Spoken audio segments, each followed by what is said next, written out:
નમસ્કાર મિત્રો, હું છું રાજેશ યોગી।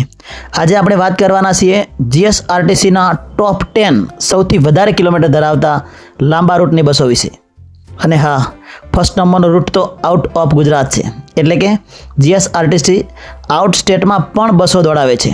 તો ચાલો જોઈએ મિત્રો। 10મા નંબર પર જોઈશું વાપીથી નખત્રાણા, જેનું અંતર છે 780 કિલોમીટર। એમાં સમય લાગે 18 થી 19 કલાક। દક્ષિણ ગુજરાતથી કચ્છના અંતિમ ભાગ સુધીની લાંબી નાઇટ યાત્રા હોય છે। ત્યારબાદ 9મા નંબર પર વલસાડથી દ્વારકા, જેનું અંતર છે 790 કિલોમીટર, જેમાં સમય લાગે છે 18 થી 20 કલાક। દક્ષિણ ગુજરાતથી દ્વારકા તીર્થધામ સુધીનો સતત લાંબો રૂટ હોય છે આમાં। હવે પછી 8મા નંબર પર વાપીથી ભુજ જતી બસ, જેનું અંતર છે 800 કિલોમીટર અને સમય લાગે છે 18 થી 20 કલાક।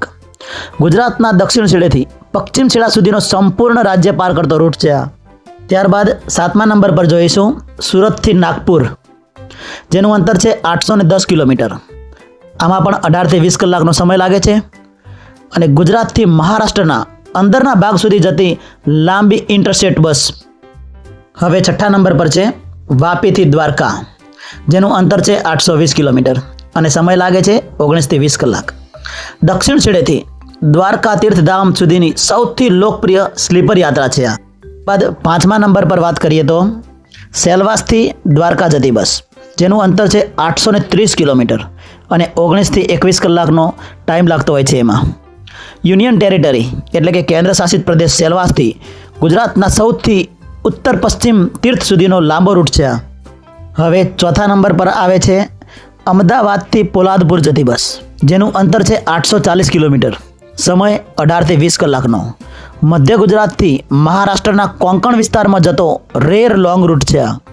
ત્યારબાદ 3જા નંબર પર આવે છે વાપીથી સોમનાથ જતી બસ, જેનું અંતર છે 850 કિલોમીટર અને ટાઈમ 19 થી 21 કલાક।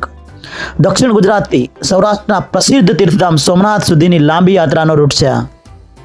હવે સેલવાસથી નાગપુર જતી બસની વાત કરીએ તો જેનું અંતર છે 860 કિલોમીટર અને સમય લાગે છે 20 કલાક। ગુજરાત બોર્ડર પરથી મહારાષ્ટ્રના મધ્ય ભાગ સુધીની ડીપ ઇન્ટરસ્ટેટ સેવા।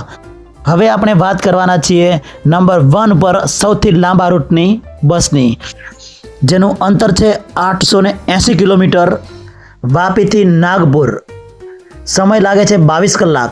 સૌથી લાંબો રૂટ જીએસઆરટીસીનો સૌથી વધારે કિલોમીટર ધરાવતો આ રૂટ છે। આ હતા ટોપ 10 એસટી બસના લોંગ રૂટ્સ અને આ તમામ કિલોમીટર અને સમય જીએસઆરટીસીના ઓફિશિયલ ટાઈમ ટેબલ અને ઇન્ટરસ્ટેટ શેડ્યુલ પર આધારિત છે। રોડ ડાયવર્ઝન મુજબ સમય અને અંતરમાં થોડો ફેરફાર હોઈ શકે છે। તો મિત્રો, તમને જો કોઈ આવા લોંગ રૂટની માહિતી હોય તો કોમેન્ટમાં જરૂર જણાવજો કયા કયા લોંગ રૂટ છે અને તમે વધારે લોંગ રૂટમાં કઈ બસમાં મુસાફરી કરી છે તમે, જેથી જે વધારે લોંગ હતી મુસાફરી તમારા મતે।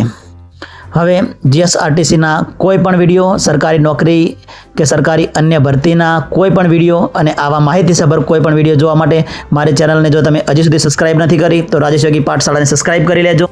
વિડીયો ગમ્યો હોય તો લાઇક કરવાનું ભૂલતા નહીં, શેર અવશ્ય કરજો। મળીશું આવા જ કોઈ નેક્સ્ટ વિડીયોમાં। ત્યાં સુધી જય હિન્દ, જય ભારત, જય જય ગરવી ગુજરાત।